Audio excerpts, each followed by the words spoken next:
Seek those whose names are unutterable.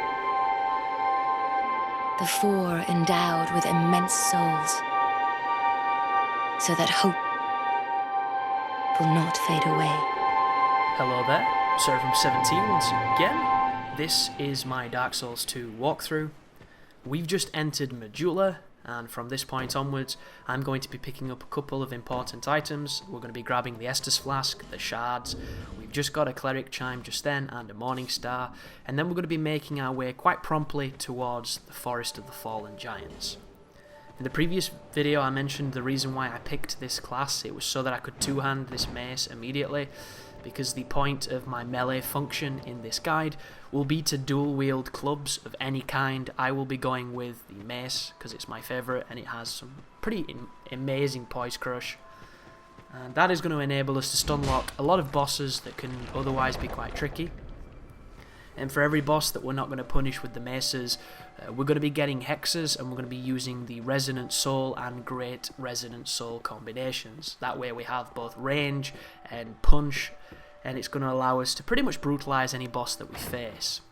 This is a strategy that I didn't realize was as ubiquitous as it is. When I recorded this, I thought I'd found, some of the more powerful aspects of the game to use quite early on that anybody can get to quickly, and it turns out that speedrunners are doing the exact same thing. So this is a well-documented strategy guide, and the strategy guys, sorry.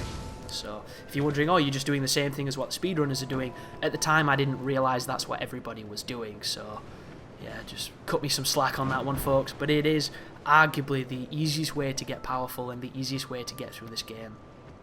So now that we've done everything here, we've talked to the Emerald Herald, we've got the Estus upgrade, we're going to be moving through this little tunnel, and then we're going to be going directly towards the forest, as I've mentioned.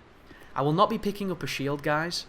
A lot of my strategies are going to be without shield. If you're not comfortable with playing without a shield, grab a shield. There are a ton of opportunities to get them. Just bear in mind that early game you're going to have problems blocking 100% physical before you get the Drangleic shield, but there are still some good alternatives that are quite lightweight that can keep you doing. But the moment you learn or you get comfortable with not relying on your shield is probably when you're going to be a lot more successful with this game. Because one of the things I've noticed is the shields just aren't as effective as they used to be in Dark Souls, and if you play this game with that Dark Souls mentality, you're probably going to come across difficulty that you wouldn't if you were a little bit more aggressive. This isn't a game that rewards being all that defensive, especially against the mobs, because the mobs are so fast and so aggressive. You really need that first hit, you really need to be assertive.